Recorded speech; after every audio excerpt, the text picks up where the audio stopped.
Hello and welcome back to another episode of the Electric Election Road Trip and Podcast. I am your host, Benji Backer, president and founder of the Conservation Coalition, and we are in Gator Country with Mike Carlis, who is with Ducks Unlimited. Mike, can you tell us where we are and what's so special about this place? We're at the end of the world, actually. So we're at the lower. That's not scary. We're at the lower end of the Atchafalaya River, right on the edge of Atchafalaya Bay, and essentially the Gulf of Mexico. So we're way out here. And you've been working on this project for decades. For our viewers that don't know about it, they wouldn't have seen, wetlands behind us. They wouldn't have seen, lush greenery behind us 50 years ago. Why is that the case now, where this is our backdrop? Yeah, that's a great question, because people don't really understand that, right? And it's hard to visualize that. But some 50 years ago, this was open bay. Hard to imagine, and now you can see the tree growth and the lush vegetation. I mean, it's pretty amazing. But it's so important because, a lot of the Mississippi River, about a third of it, was diverted down the Atchafalaya River. And of course, all that sediment building capability, right, was flushed through here, filled up the Atchafalaya Basin to the north, and then that sediment needed a place to go. And it came out into Atchafalaya Bay, shallow waters of the bay, and it started building in the late 60s and 70s. And then the Corps engineers had to keep the navigation channel open, so they used that material beneficially to build more land. So it's a dynamic system. When you look at the overall state of Louisiana's coast, this is by far the bright spot. Well, and that's a natural way that the climate has changed over the past 50 years that have made this happen. But as humans, you've gone in there and tried to improve the wetlands and the restoration here. Can you talk a little bit about Ducks Unlimited's efforts to restore these places, why it's so important that you guys are stepping in, and what you are doing? Yeah, so Ducks Unlimited, we like to either enhance or create new land or whatever it may be, protect it. And in this case, we're enhancing what's there, right? So we're able to utilize places like this delta with crevasses, right, that are small little channels to create more flow through a system that essentially has kind of become plugged up, right? So you get these little tributaries of water coming out of sediment-laden water coming out into the open water, but then it gets clogged up. So we redirect that water and essentially redirect that growth, which is great for ducks, great for fish, great for all these other birds that you see, and lots of other wildlife. Well, and that connection to wildlife that Ducks Unlimited has, because it's the passion that Ducks Unlimited members and staff have towards nature. We're in a time in politics where a lot of people think of sportsmen as the enemy in the environmental community, but yet they're the ones working on these solutions head on each and every day, and you've spent your career doing it. Can you talk a little bit about what the importance of having sportsmen in this conversation is, and what impact having sportsmen in that conversation is? Yeah, and that's a great question, and I'm glad you addressed that, because sportsmen, people are often looked at as a consumer, right, of the resources, as just somebody that takes, right, and doesn't give back. But DU members and lots of other sportsmen's groups, they give, and what we do with the money as an organization is we go out and create the environment that's good for the species we like to hunt, but all these other species, right? So they're a critical role, and have been, right, for a long time, where they've realized, and DU was founded on that. They knew waterfowl were in jeopardy. It was during the Dust Bowl years, the production of waterfowl was down, and those guys just said, look, let's do what's right for the ducks. And that's where it started, and we're doing that now at a scale that's amazing.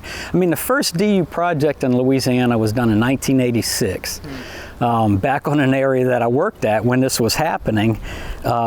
And it's hard to look back. I mean, to you young guys, that looks like, man, that was a long time ago, but it really wasn't, right? That was the first DU project in '86, and now we're doing projects all over the coast, all over the state, but a specific effort on the coast because of land loss issues and all of that stuff, right? And sea level rise and all that comes with climate change. And we're trying to combat that to benefit, again, all the ecosystem services like water quality. When you don't even think, you think, it's just for ducks. It's not. There's so many other impacts, right? Well, you hit on climate change, which is something that young people care a lot about. How do you see climate change playing a role in the work on these coasts over the next couple of decades specifically, and how can young people take a better stand to make sure that protecting these waterways, in the coast is a priority?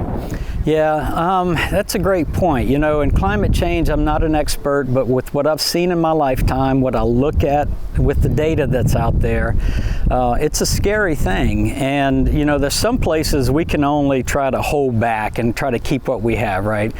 But other places like this one that are that unique, you know, we have enough energy, right? And if we can have enough you know, input from other people where we can create and do more jobs, where we have a river to do projects that are relatively cheap on the conservation scale, right? We can do that. In other places, again, they're more costly because they're degraded and it's hard to build marsh. I mean, just building marsh where it's been lost from dredging, from marsh creation, is extremely expensive, upwards of $80,000 an acre. I mean, that's hard to reclaim that. Where you can build this naturally with the river, right, by just kind of rediverting and channeling it into the right direction. But when you look across the coast, especially further east in Louisiana, I mean, you know, we've all seen places, all of us that have worked in this arena have seen places that are just degrading and opening up in the open water, you know, and those are tough, and now we have to act. And I think your viewers need to understand, you know, even if you're not a duck hunter, right? If you just want to give to conservation, look at groups and what they do and what they stand for. And I think that they'll see, like the Ducks Unlimited and others, right, are doing things outside of the conservation world in terms of, you know, like the coast for Louisiana, right, where a lot of the BP monies go into restoration. We're doing things even outside of that, right, that maximize on that. So it's I think it's well worth people's time to invest and to look at what's going on and to understand what we're doing, and that it's a great thing for our kids, you know, future generations. Somebody has to start doing it, and I think DU is really stepping up to it. I agree, and I think that's a lot of these projects go undershadowed when it comes to fighting climate change. You have people who are demanding action, and they're totally overlooking the types of action that have worked in places like this. And it's people who are on the ground doing the work. And of course, it's a global problem, and it's going to continue affecting this coastline. But you're out here doing whatever you can with a low budget, which we talked about on the boat, to simply restore wetlands, restore, you know, the coastline, and then also fight against climate change at the same time. And I think one of the problems with the climate change community as an activist myself is that we are so focused on the big picture, and we forget about the problems that are happening right now. We forget about the problems that are occurring on these coasts. Can you talk about why climate change, you know, whatever, you know, human, you know, natural, whatever people want to chalk it up to be, can you talk about why it's so important to this coastline and the damage it's already done in taking away coastline and the threat for the future? Yeah, so the importance of climate change on this coastline, of course, of the multitude of resources that we gain from it, right? Both, you know, fisheries production with oysters and shrimp and all of that stuff is phenomenal, right? We make up a great percentage of the U.S. in terms of that commodity. Oil and gas, you know, even, right? That's big. People's livelihoods that are on the coast and some people are on that fringe, right, of losing their homes and losing their livelihoods.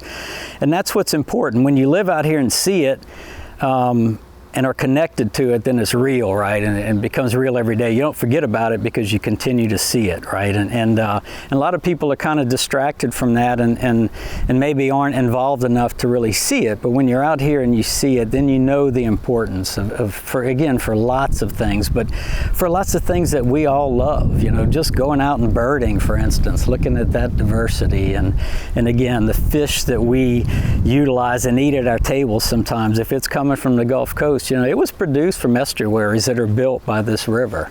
So yeah, it's I don't know if that exactly answers your question, because sometimes I go off in the weeds. Just to add on to that, though, I mean, we were talking on the boat about the millions of acres that have been lost of coastline and will be lost of coastline if we don't do something about it.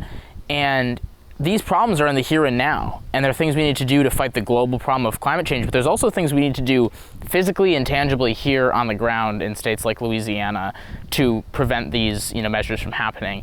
As you've restored and helped accelerate the growth of the environment here locally, what can people take from this story in this small area with an under $1 million budget, how can that scale to other places?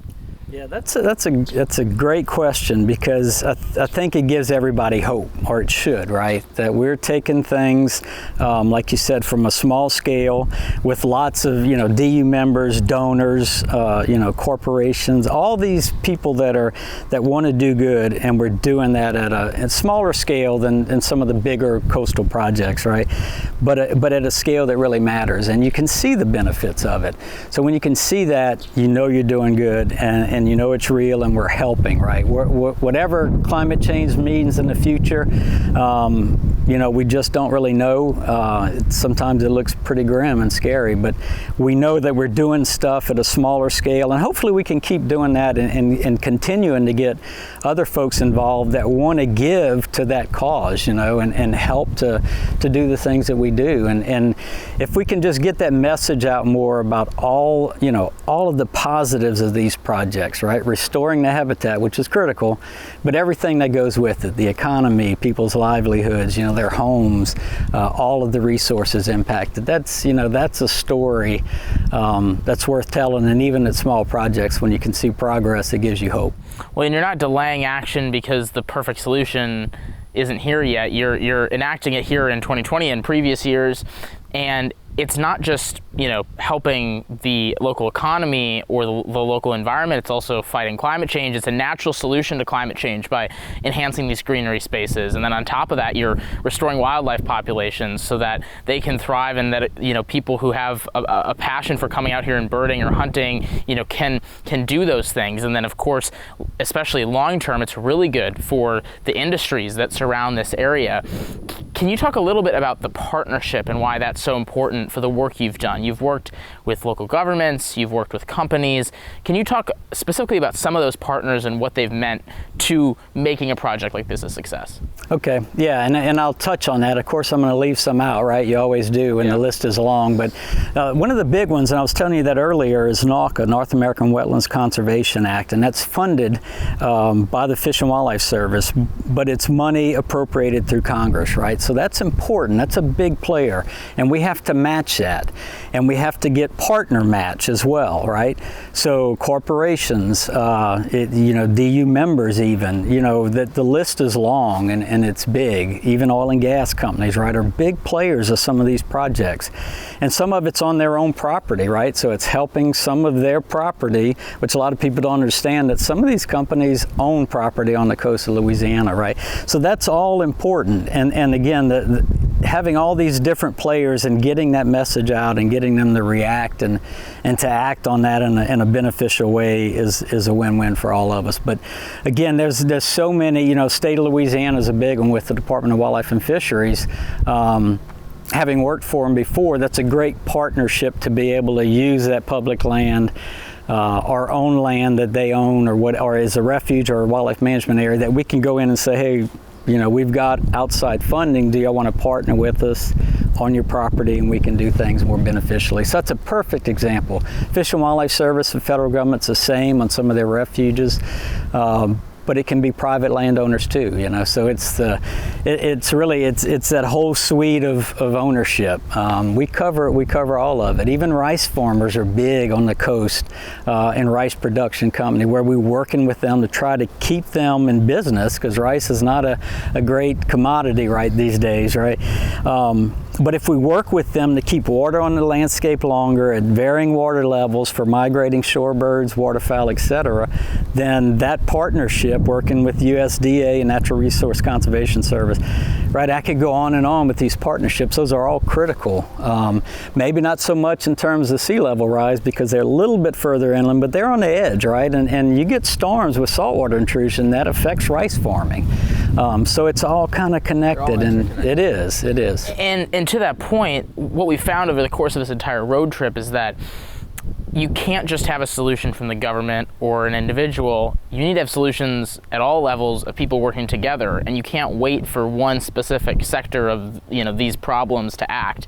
You need the federal government, you need the state government, you need the oil and gas companies, and you need Ducks Unlimited and individuals here on the ground to be a part of this process. And without each one of those players, this wouldn't be possible. from a funding perspective, from a logistics perspective, from an education perspective. One of the fascinating ones that you talked about on the boat was the role that the oil and gas industry has played in this. And, while our generation, rightly has problems with that industry, they're also a major part of the solution because they have the infrastructure and the dollars to start putting money into these types of programs. And especially in the short term, as we're, transitioning to cleaner sources of energy or cleaner technologies, we need buy-in from those companies, and they've done that here.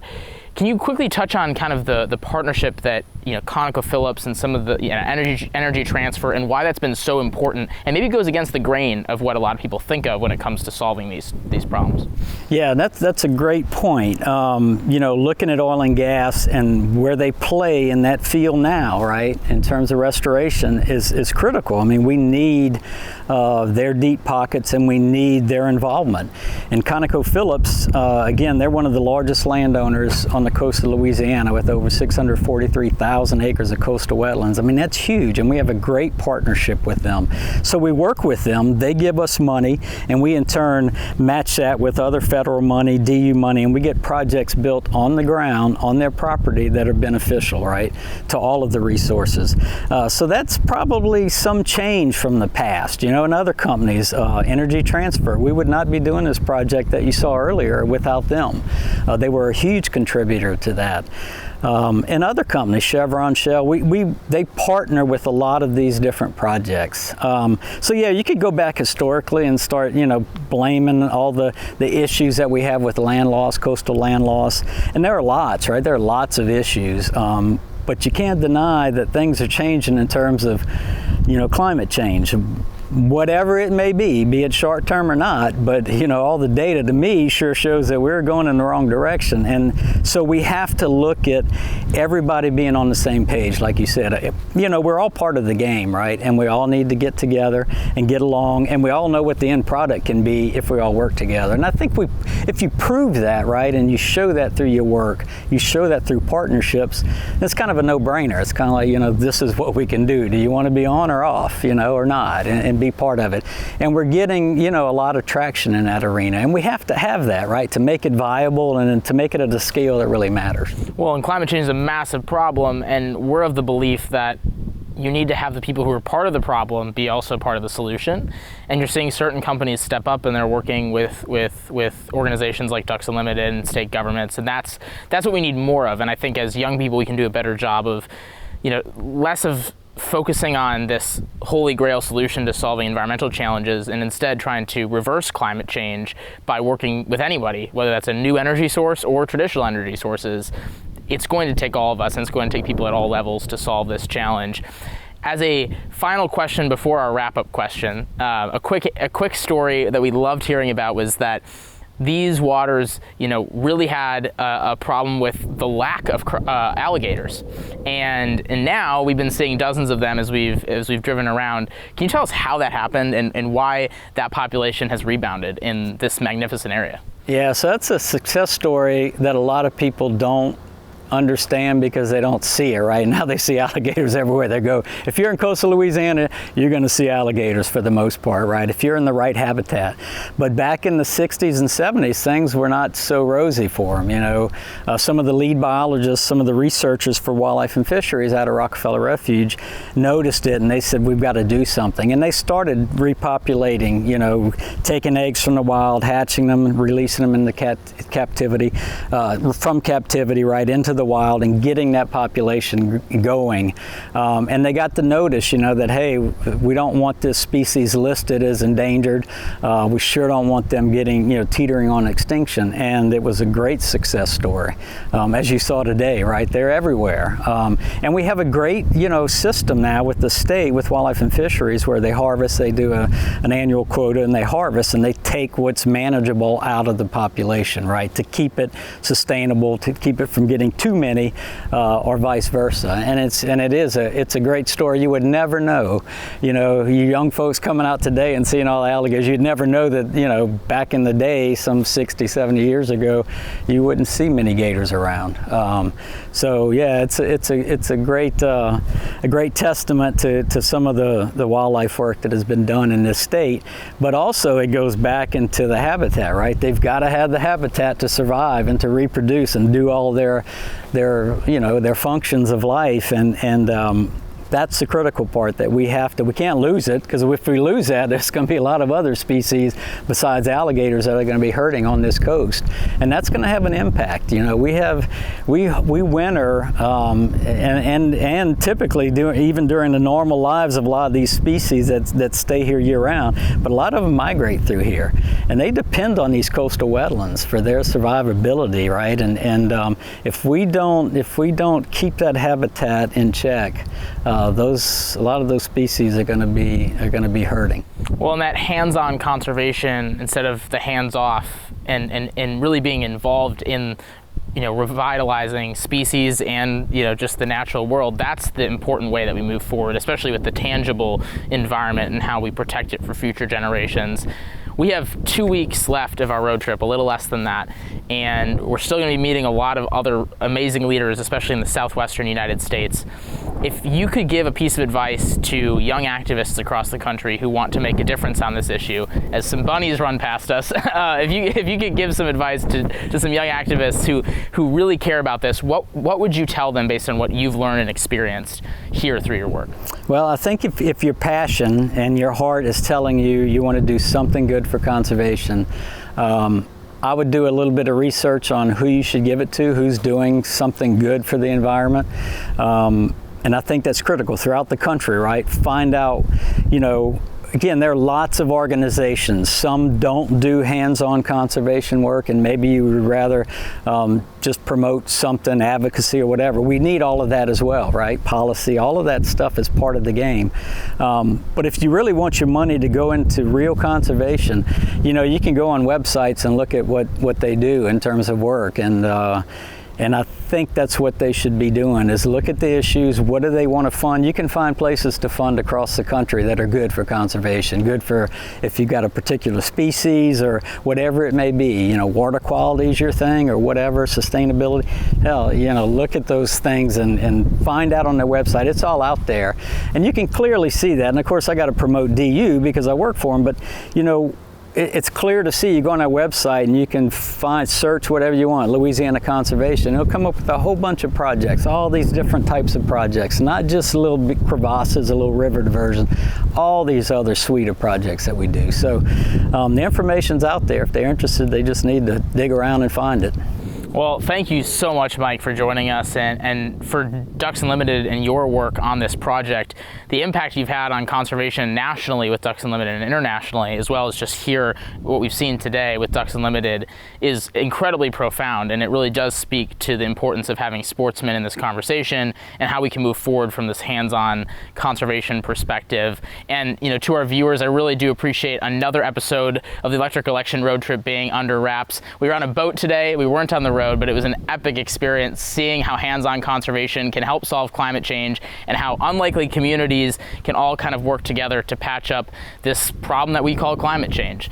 Really appreciate everyone's time, and we'll see you next time on the Electric Election Road Trip.